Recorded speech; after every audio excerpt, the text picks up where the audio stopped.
Daniel 11. Aquilo que é notado nas Escrituras. Tratado número 12. O mundo ontem, hoje e amanhã. E agora eu te mostrarei a verdade.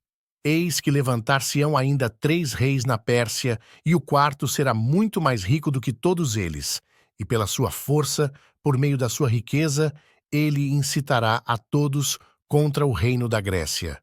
E um rei poderoso levantar-se-á e governará com grande domínio e fará conforme a sua própria vontade. E quando ele se levantar, o seu reino será quebrado e será dividido em direção os 4 ventos do céu, e não para a sua posteridade, nem conforme o seu domínio, que ele governou. Pois o seu reino será arrancado até mesmo por outros, além daqueles. Daniel 11, versículos 2 a 4. Fica claro, a partir desses versos, que o Império Medo-Persa seria subjugado pelo poderoso rei da Grécia, Alexandre o Grande, e posteriormente dividido em 4 partes, ao sul, ao norte, ao leste e oeste, arrancado até mesmo por outros. Assim, após a morte de Alexandre, o império foi dividido, e uma parte atribuída a cada um dos 4 generais que formaram a Liga. Primeiro, Ptolomeu assumiu o poder real no Egito. Segundo, Seleuco, na Síria e na Ásia Maior. Terceiro, Lisímaco, na Trácia e na Ásia Menor até Touro. E quarto, Cassandro tomou como sua parte a Macedônia. História Universal, página 100. É bom lembrar que, além de declarar as localizações geográficas das 4 divisões gregas, o registro profético de toda a cadeia de eventos é dedicado ao Rei do Sul e ao Rei do Norte. Os atos do Rei do Norte, entretanto, são especialmente enfatizados, mostrando que todo o relato profético é dado particularmente para expor sua intromissão nas coisas sagradas. Consequentemente, segue-se uma enumeração de alguns dos itens de identificação do Rei do Norte. 1. Ele derrota o Rei do Sul e toma seu reino, versículos 15 e 16. Depois disso, ele se posiciona na Terra Gloriosa, versículo 16. Palestina. 2. Na glória do reino, um levantador de impostos se levanta, versículo 20. 3. Seu reino é inundado com as armas de um dilúvio diante dele, versículo 22, e ele perde o Egito e a Palestina. 4. Depois disso, ele trabalha de forma enganosa e se torna forte com um povo pequeno, versículo 23. 5. Ele corrompe os iníquos por sua maldade, versículo 32. 6. Ele divide a terra para ganho, versículo 39. 7. Ele se torna forte pela segunda vez, mas é derrotado pelo Rei do Sul, versículos 25, 29 e 30. 8. Ambos os reis falam mentiras em uma mesa, versículo 27. 9. Tendo se tornado forte pela segunda vez e tendo se envolvido em uma guerra mal sucedida com o Rei do Sul, ele coloca seu coração contra a Santa Aliança, versículo 28. 10. Ele polui o santuário da força e tira o diário, versículo 31. 11. Ele abandona o Deus de seus pais, versículo 37, reconhece um Deus estranho, versículo 39, e ignora o desejo das mulheres, versículo 37. 12. No tempo do fim, ele derrota novamente o Rei do Sul, entra nos países, transborda, versículo 40. Então, mais uma vez, está na Terra Gloriosa. Em seguida, Edom e Moabe e os principais filhos principais de Amon escapam de sua mão, versículo 41. E os líbios, também os etíopes, seguem seus passos, versículo 43. 13. Notícias do leste e do norte o perturbam.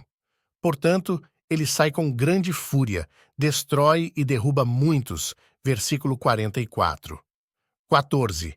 Ele também planta os tabernáculos de seu palácio entre os mares, no glorioso Monte Santo, mas chega ao seu fim, e quando teu povo será libertado, todo aquele que for achado escrito no livro. Daniel 12. 1. Cobrindo um período de tempo tão longo, muitos séculos, o domínio dos reis cuja história é narrada nesta profecia obviamente passou por vários regimes. Visto que nenhum ser humano viveu continuamente ao longo desses séculos, é óbvio que os títulos Rei do Sul e Rei do Norte são aplicáveis a duas linhas de governantes. Vendo também que nenhum governo ou reino permaneceu intacto ao longo dos tempos, também é óbvio que essas duas linhas sofreram muitas substituições de soberanos, muitos regimes. Por esta razão, a Bíblia os diferencia por seus títulos lineares geográficos. Está agora claro nas Escrituras que a divisão grega ao sul do Mediterrâneo, a Ptolomaica, recebe primeiro o título de Rei do Sul, enquanto a divisão ao norte do Mediterrâneo, a Lisimaquia, recebe primeiro o título de Rei dos Norte. Em relação aos territórios dessas duas linhas de governantes, o Mediterrâneo, portanto, torna-se o ponto de referência a partir do qual eles devem ser contados.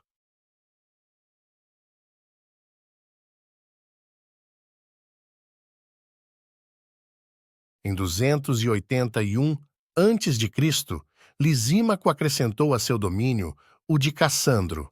Então, em 279 a.C., Seleuco derrotou Lisímaco e conquistou seu reino, com o que as divisões oriental, setentrional e ocidental se tornaram uma, enquanto Ptolomeu manteve sua própria, a divisão sul. A dinastia Seleucida, portanto, inaugurou o segundo regime do norte, enquanto a dinastia Ptolomaica continuou a ser o primeiro regime do sul.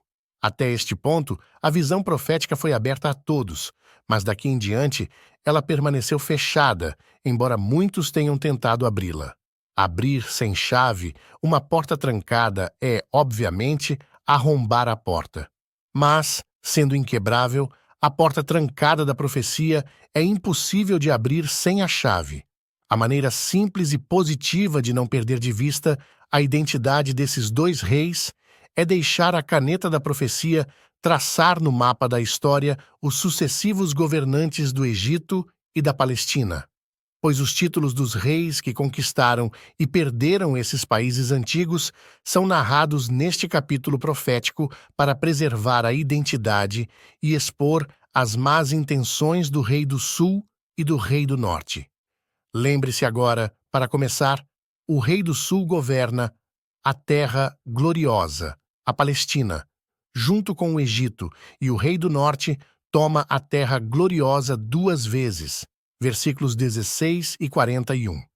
Se ele a toma duas vezes, então deve ter perdido uma vez. Consequentemente, os dois reis governaram sobre ela duas vezes e a perderam duas vezes. Mas o rei do norte, o último a governá-la, governa no tempo do fim, o tempo em que muitos correm de um lado para outro e o tempo em que o conhecimento aumentou, Daniel 12:4, o nosso tempo. Marque isso com cuidado, pois essas transações da Terra Santa fornecem a chave para a identidade desses reis desde a morte de Alexandre até a nossa época. O anjo declarou enfaticamente que os reis que governariam a Palestina, junto com o Egito, seriam os seguintes: primeiro, o rei do sul, Ptolomeu; segundo, o rei do norte, Roma pagã; terceiro, o rei do sul, Turquia; e quarto, o rei do norte, Inglaterra. Aqui nas 25 páginas seguintes estão os detalhes da profecia relacionados com a história. À luz desses fatos fundamentais acima mencionados, devemos agora ser capazes de avaliar corretamente o desdobramento do pergaminho e combinar de forma inteligente a página da profecia com a página da história à medida que passamos do tempo do primeiro regime do norte, o de Lisímaco, além da época do segundo regime do norte, o do vitorioso Seleuco, que subjugou a dinastia de Lisímaco, e na época do terceiro regime do norte, o de Roma, o poder que derrubou o reino Seleucida. E como o relato profético foi dado para expor a obra do rei do norte durante o terceiro regime, somos, portanto, levados a examinar os relatos proféticos do grupo supracitado, conforme apontado nas páginas 59 e 61. Primeiro, norte derrota sul, toma Egito e Palestina.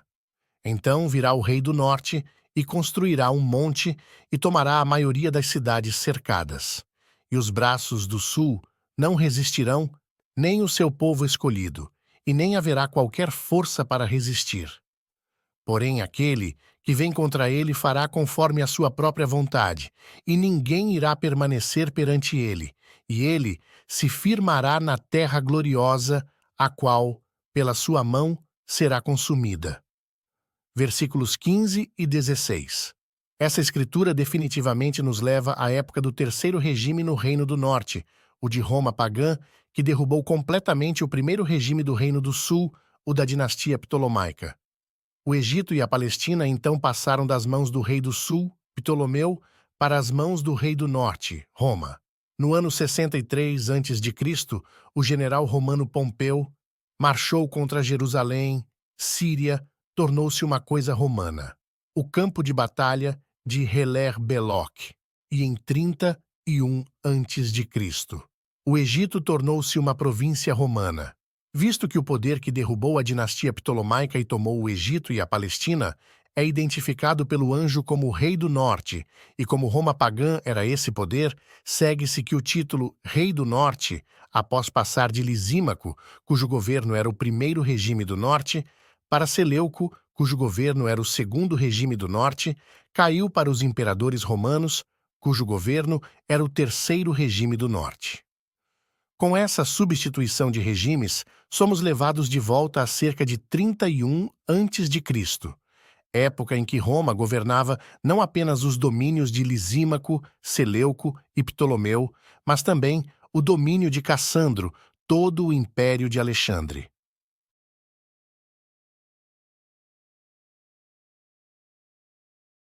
Em seu lugar, um levantador de impostos na glória do reino. Versículo 20. Augusto César, o imperador romano, é quem cobrou impostos do mundo. E aconteceu que, naqueles dias, saiu um decreto de César Augusto para que todo o mundo fosse tributado. E esta tributação, impostos, foi realizada pela primeira vez quando Quirino era governador da Síria. E todos passaram a ser tributados, cada um à sua própria cidade. E José também subiu da Galileia, da cidade de Nazaré, a Judéia, até a cidade de Davi, que é chamada Belém, porque ele era da casa e da linhagem de Davi. Visto que esse levantador de impostos deveria permanecer quando o reino estivesse em sua glória, a declaração implica que sua glória declinaria. Terceiro, invadido por uma inundação. Perde o Egito e a Palestina. No versículo 22 diz: E com os braços de uma inundação, eles serão submersos de diante dele, e serão quebrados. Sim, também o príncipe do pacto. Aqui é mostrado o desmembramento do Império Romano nas mãos das hordas de bárbaros que varreram, e como uma inundação, o transbordaram. 4. Subindo novamente ao poder. Assim diz no versículo 23, e depois que o pacto for feito com ele, ele trabalhará enganosamente, pois ele surgirá e tornar-se-á forte com um povo pequeno. A partir desta declaração profética, vemos que Roma se levantaria de sua ruína e humilhação, e novamente se tornaria forte, mas desta vez por engano e com um povo pequeno. Nesta corrente de profecia, então, Roma é mostrada em duas fases diferentes, pagã e eclesiástica, assim como é mostrada pela quarta besta simbólica de Daniel 7. Foi assim que, após a Roma pagã, viu-se invadida e humilhada até o chão, para baixo e para fora, por assim dizer, concebeu um engano para voltar ao poder. O esquema resultou em um código de leis eclesiástico, cuja aplicação foi realizada com um povo pequeno, os chamados cristãos. Não exigia destronar os reis, mas sim cristianizá-los. Assim, pacificamente, o rei do norte conseguiu colocar seu plano para reinar como rei espiritual dos reis em nome do Deus cristão. Primeiro, ele reinou sobre as nações, depois, sobre os reis das nações. Esses fatos históricos e bíblicos mostram que as nações cristianizadas, sob uma cabeça espiritual, constituem a segunda fase de Roma, e a inspiração deu a ele o título de Rei do Norte. Em seu trono, reis e camponeses igualmente, dentro dos limites longínquos da Roma cristianizada, curvavam-se em absoluta submissão e adoração. Então, através da sutileza, ele novamente se tornou forte, como confirmam os próximos parágrafos da história. Sétima, o segundo regime do Sul derrota o quarto regime do Norte. E ele incitará seu poder e sua coragem contra o rei do Sul com um grande exército. E o rei do Sul será incitado à batalha com um exército muito grande e poderoso. Porém, ele não resistirá, pois eles maquinarão intentos malignos contra ele. Sim, aqueles que se alimentam da porção do seu alimento o destruirão, e o seu exército inundará, e muitos cairão mortos. Então, ele retornará à sua terra com grandes riquezas, e o seu coração será contra o santo pacto, e ele fará proezas e retornará para a sua própria terra. No tempo determinado, ele irá retornar e virá em direção ao sul. Porém, não será como a primeira, ou como a última. Nos versículos 25, 26, 28 a 30 diz: Pois os navios de Quitim virão contra ele, portanto ele será afligido e retornará, e indignar-se-á contra o santo pacto. Assim ele fará. Ele de fato retornará e se entenderão com aqueles que abandonaram o seu pacto. Já vimos por profecia, também por história, que o primeiro regime do sul, o ptolomaico, foi derrubado pelo terceiro regime do norte, o de Roma pagã. E como a Roma pagã nunca travou guerra contra nenhuma outra potência do sul, dois pontos se destacam claramente. Primeiro, após o regime ptolomaico, outro rei do sul deve ter surgido. E segundo, a guerra contra esse rei do sul foi travada pelo regime subsequente à Roma pagã, a de Roma cristianizada, o quarto regime do norte. Isso despertou seu poder e sua coragem contra o rei do sul. O único regime que ascendeu do sul desde a queda da dinastia ptolomaica e que governou o Egito e a Palestina é o dos mouros, um muçulmano, raça árabe de ascendência mista, formando parte da população da Barbária, e derivando seu nome dos Mauri, os antigos habitantes da Mauretania, cujos puros descendentes lineares são, no entanto, os Amazigh, um ramo dos berberes. Os mouros modernos surgiram da união dos antigos habitantes desta região com os seus conquistadores árabes surgidos no século VII. Como os conquistadores maometanos dos visigodos na Espanha, 711 a 713, vieram do norte da África. O nome mouro também foi aplicado a eles por cronistas espanhóis, e nesse sentido é sinônimo de árabe e sarraceno. Esses mouros avançaram para o norte em direção à França, até serem repelidos por Carlos Martel na Grande Batalha de Tours em 772, após o que eles praticamente se restringiram à Espanha, ao sul do Ebro e à Serra Guadarrama. Os mouros expulsos, estabelecendo-se no norte da África, fundaram cidades para assediar as costas espanholas e, finalmente, desenvolveram-se nos estados piratas da Barbária, cujas depredações foram uma fonte de irritação para as potências cristãs civilizadas até o século atual. Ciclopédia do século XX, volume 6, página 24. Os conflitos entre o sul e o norte após as guerras greco-romanas foram entre maometanos e cristãos.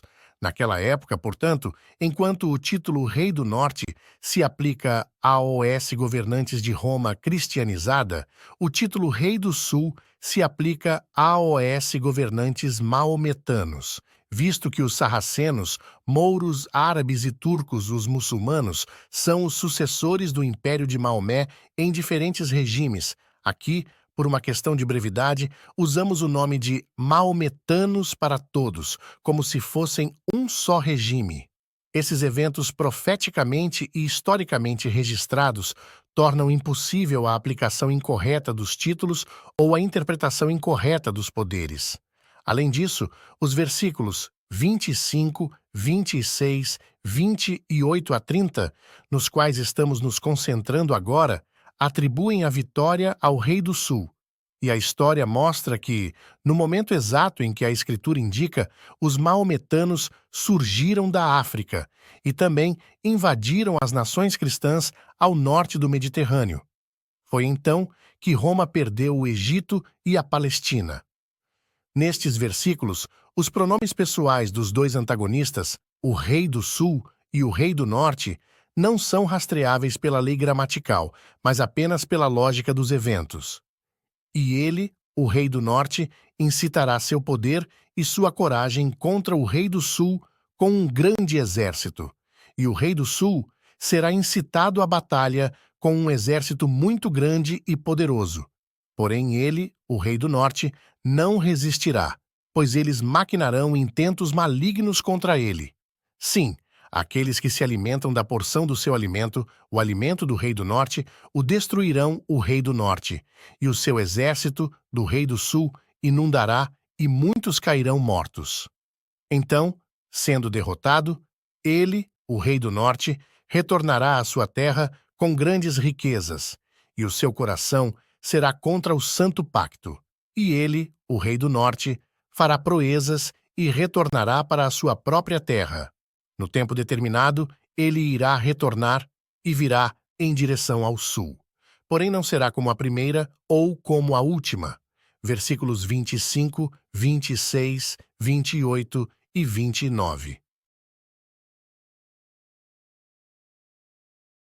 Embora o ele do versículo 28 retorne à sua terra com grandes riquezas, ele não os tomou como despojo do rei do sul, cujo exército o inundou e fez com que muitos caíssem mortos, para não permanecerem, versículo 26, mas ele deve tê-los recebido dos convertidos à sua religião. Aqueles que comeram a porção de sua mesa, versículo 26, seus servos, e que mais tarde o destruíram, foram no início os protestantes. Como ele, do versículo 29, retorna no tempo determinado e vem em direção ao sul. Ele é, portanto, o rei do norte que desceu para outra batalha. Estas são as particularidades que a história confirma, e assim se vê que a identificação dos pronomes está correta. A incursão ocidental dos maometanos começou em 639 d.C., quando eles invadiram o país, e o Egito se tornou uma província maometana. Assim, após os Ptolomeus, os maometanos, cujo governo era o segundo regime do sul, passaram a ser chamados de Rei do Sul. Em 814 d.C., Roma, o rei do norte, já havia cedido o Egito e a Palestina aos maometanos, ao rei do sul. O cristianismo do norte, que domina a consciência, e o maometanismo, muçulmanos do sul, têm dominado a consciência, desde então, estão em conflito territorial e religioso. E qualquer um que tomasse uma fatia do domínio do outro, ele forçava, sob pena de morte por não conformidade, suas crenças religiosas sobre seus cativos. 8. Ambas falaram mentiras. Versículo 27, assim diz o Senhor.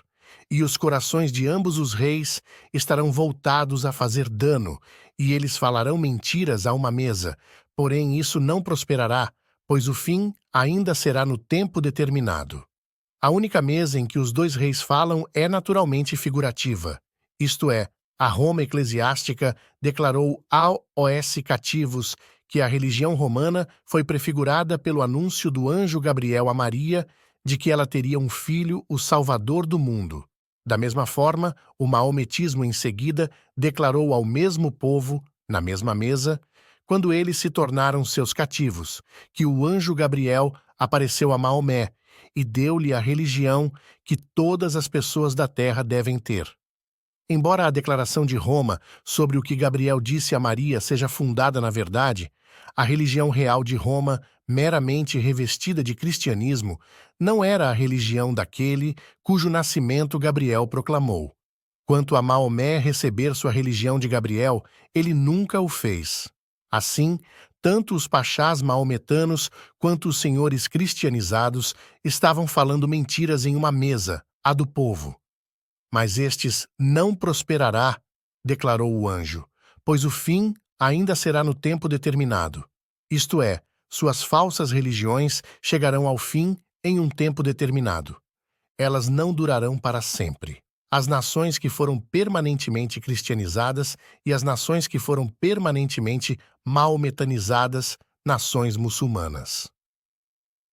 9. Contra o Santo Pacto. Vendo a necessidade de comprometer com os pagãos a fim de torná-los uma presa fácil, o rei do norte, portanto, colocou seu coração contra o Santo Pacto. Versículos 28, 30, 32. Isto é, ele abandonou o credo cristão, o sábado da criação, Êxodo 20, 8 a 11, que o Senhor abençoou e santificou como um memorial de suas obras, um pacto perpétuo. Êxodo 31, 16, 17. O rei do norte, tendo inteligência apenas com aqueles que abandonaram o santo pacto, esclarece dois pontos. Primeiro, que nem todos abandonaram o sábado. Segundo, que os povo pequeno com os quais ele se tornou forte não eram os seguidores fiéis de Cristo, mas os infiéis. Versículo 32 diz assim: E aqueles que se portam impiamente contra o pacto, ele corromperá por meio de adulações. Mas o povo que conhece o seu Deus será forte e fará proezas. Este versículo revela o caráter de cada classe, primeiro, dos infiéis e segundo, dos fiéis. Quanto ao destino dos fiéis, lemos: E aqueles que têm entendimento dentre o povo instruirão a muitos, contudo, cairão pela espada e pela chama e pelo cativeiro e pelo despojo por muitos dias.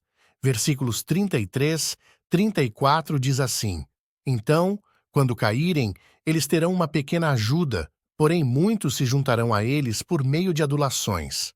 Esses versículos, além de prenunciar o martírio dos fiéis seguidores de Cristo, predizem a reforma à pequena ajuda e predizem que seu estado atual de queda é causado por adulações. 10. Polui o santuário, tira o sacrifício diário. Versículo 31 de Daniel diz assim: E braços se colocarão ao seu lado, e eles contaminarão o santuário da força, removerão o sacrifício diário, e eles estabelecerão a abominação desoladora. Que esses três elos da verdade, a poluição do santuário, a retirada do diário e a colocação da abominação, na cadeia profética de eventos, nos levam a vários séculos na era cristã, é conclusivamente confirmado pela referência de Cristo como no futuro, a partir do momento em que ele pronunciou a ordem. Quando, pois, virdes a abominação da desolação, falado pelo profeta Daniel, posta no santo lugar, quem lê, entenda. Então, os que estiverem na Judéia, fujam para os montes. Mateus 24, 15, 16. Um santuário pagão já é impuro e, portanto, não pode ser poluído. Claramente, então, o santuário da força, não dos pagãos, foi poluído por trazer a fim disso um sacerdócio pagão e pagãos não convertidos. O santuário é a igreja cristã, pois durante o período em que ocorreu a poluição, não havia santuário em Jerusalém. Com relação ao sacrifício diário, leia o Tratado número 3, O Juízo e a Colheita, páginas 38, 39. 11. Desconsidera um Deus e o desejo das mulheres. Versículos 37, 39, lemos: Ele não considerará o Deus dos seus pais, e nem o desejo de mulheres, nem considerará qualquer Deus, pois ele se engrandecerá acima de tudo. Desta forma, ele procederá nas mais poderosas fortalezas com um Deus estranho, a quem ele reconhecerá e aumentará com glória. E ele fará com que governem sobre muitos e dividirá a terra por lucro. Nenhuma nação, exceto a Roma cristianizada, cumpre essa profecia, pois ela é a única que desconsiderou o Deus de seus pais, o Deus pagão, e reconheceu um Deus estranho, o Deus dos cristãos. E embora ela professasse ter aceitado de todo o coração o Deus do cristão, esta escritura expõe a falsidade de sua profissão. Versículo 37 diz assim: Ele não considerará o desejo de mulheres. O desejo da mulher é um lar, Gênesis 3, 16. um desejo que o Senhor colocou em seu coração. A instituição romana dos conventos, portanto, não é da ordem de Deus. 11º. O quinto regime do norte. Derrota o segundo regime do sul. E no tempo do fim, o rei do sul desafiará o rei do norte, versículo 40. O anjo que ditou os escritos de Daniel explica que no tempo do fim essas profecias seriam reveladas e que naquele tempo muitos correrão para a frente e para trás e o conhecimento será aumentado. Daniel 12, 4. As invenções modernas, especialmente no campo das viagens e da comunicação, são reconhecidas como a realização do aumento previsto do conhecimento. O aumento atual do conhecimento, portanto, mostra que agora vivemos no tempo do fim.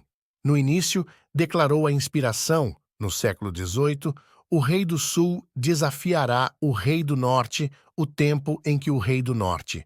Versículos 40 a 43, lemos: virá contra ele, contra o rei do sul, como um furação, com carruagens e com cavaleiros e com muitos navios, e ele adentrará as nações e os inundará e atravessará. Ele também adentrará a terra gloriosa, e muitas nações serão derrubadas, porém estes irão escapar de sua mão, Edom e Moabe e o principal dos filhos de Amon. Ele também estenderá a sua mão sobre as nações, e a terra do Egito não escapará. Mas ele terá poder sobre os tesouros de ouro e de prata, e sobre todas as coisas preciosas do Egito, e os líbios e os etíopes estarão nos seus passos. Ultrapassando a declaração profética das vitórias maometanas e chegando ao tempo do fim, no século XVIII, descobrimos que o rei cristianizado do norte, em seu quinto regime, os governos cristãos independentes da Igreja, está no início para dominar o rei do sul, o Império Maometano, e finalmente retomar dele o Egito e a Palestina, e muitos outros países, além daqueles que compunham o Império Maometano, Otomano. Império Turco em sua grandeza e também fornece as datas em que várias províncias caíram.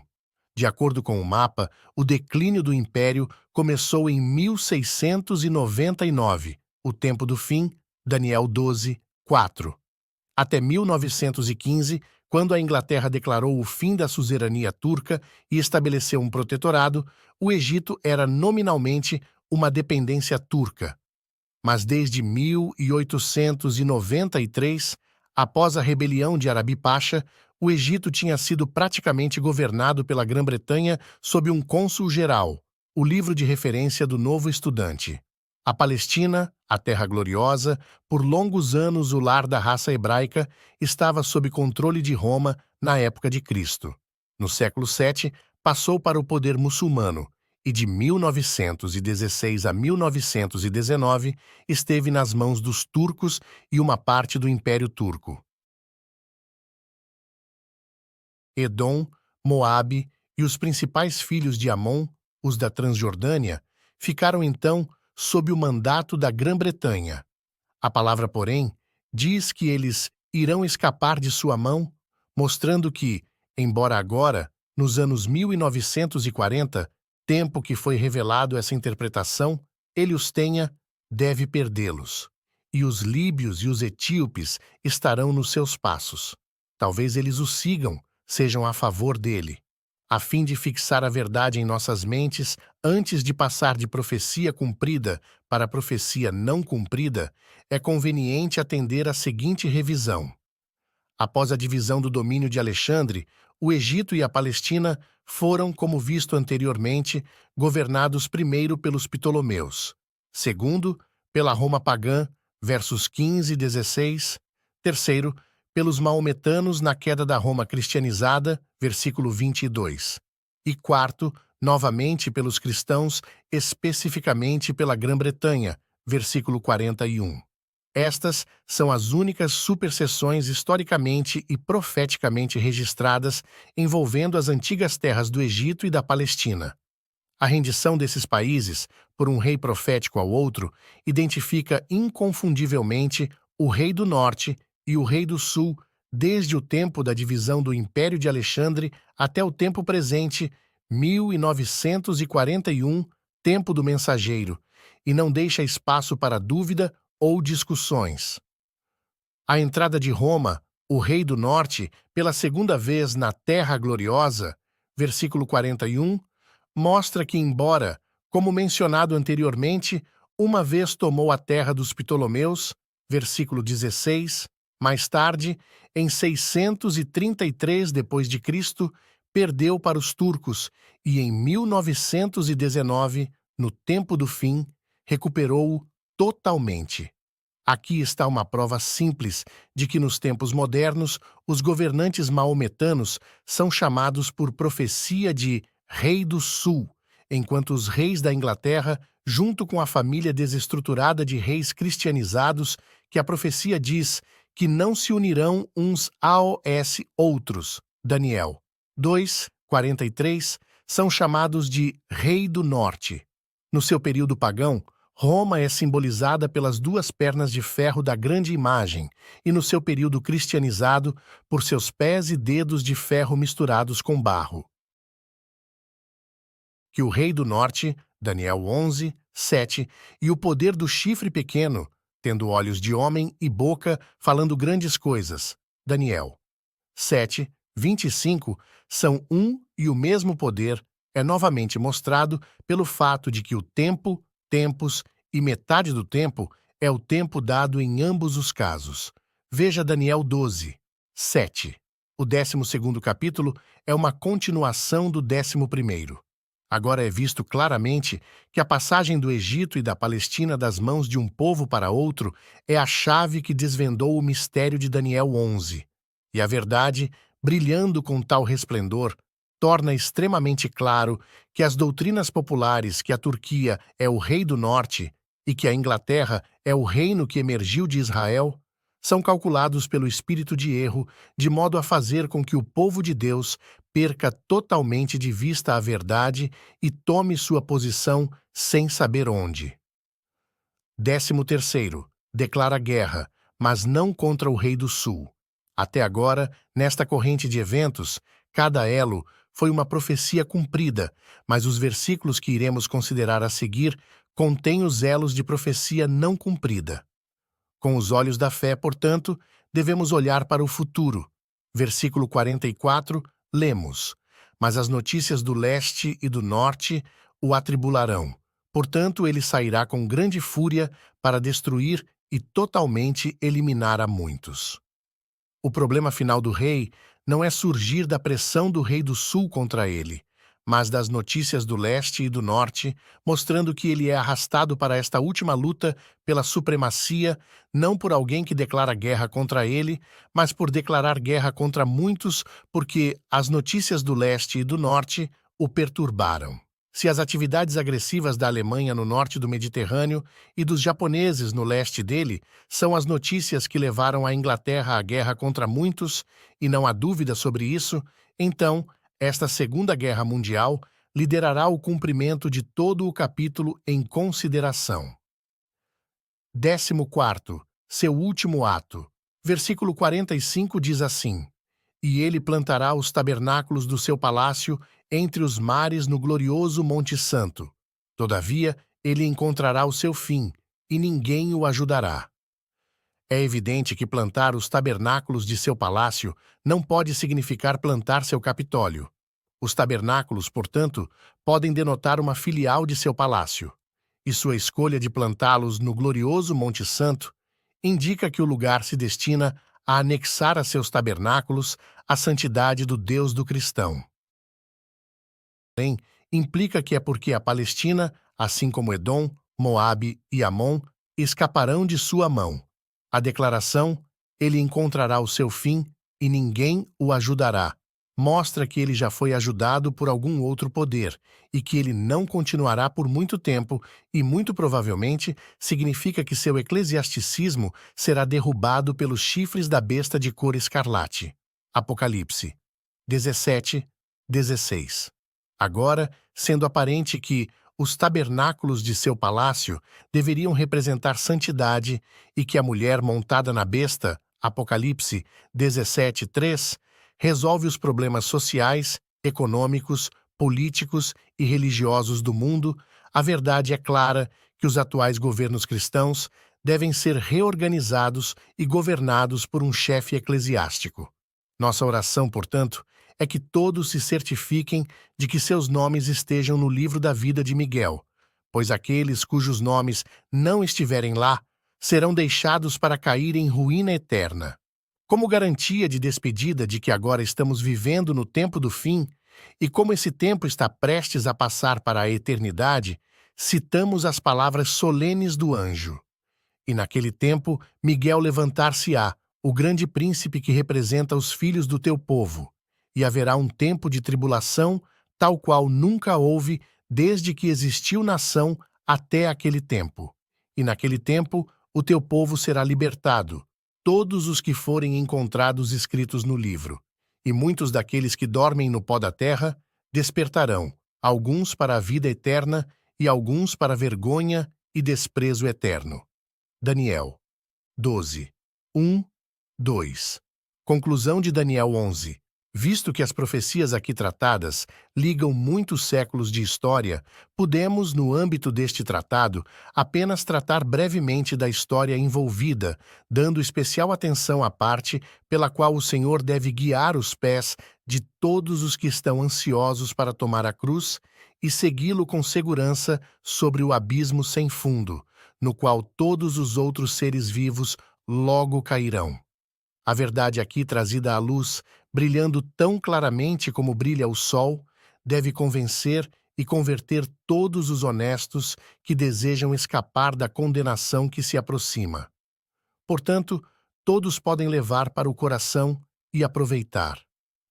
Como uma linha de vida para evitar que os seguidores fiéis de Cristo sejam varridos pela religião de qualquer um dos poderes, Deus operou a corrente profética de eventos aqui apresentados, aqueles que esperam ser guiados e salvos pela palavra da verdade, também para serem libertos do tempo de angústia pelo levantamento de Miguel, Daniel 12, 1.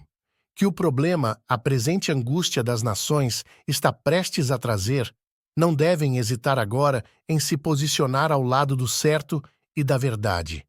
Por esta causa, irmão, irmã, está a luz brilhando agora no seu caminho. Para aqueles que levam a sério a advertência do Senhor e que estão ao seu lado, é feita a promessa.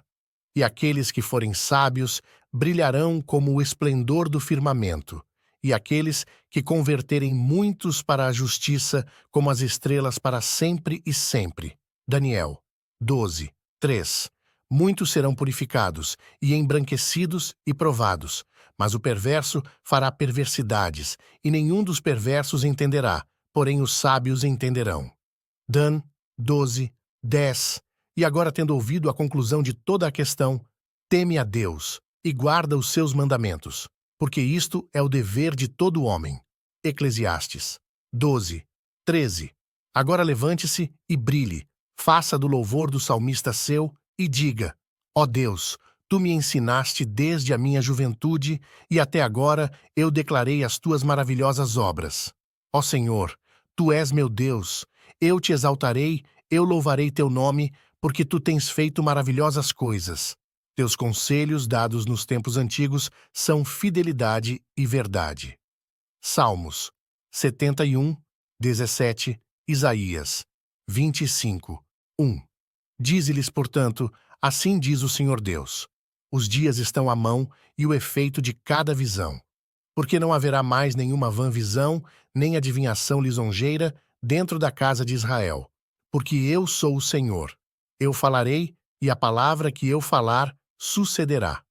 Ezequiel 12, 23 a 25. Esta é a mensagem do selamento dos servos de Deus para os últimos dias. A chuva serôdia, as primeiras gotas caíram em 1888 e sua totalidade em 1929. Obrigado a você que acompanhou a mensagem até aqui. Deus o abençoe e te guarde. Para saber mais, acesse nosso canal no YouTube, A Voz de Ezequiel 9 e Estudo Profético Avançado.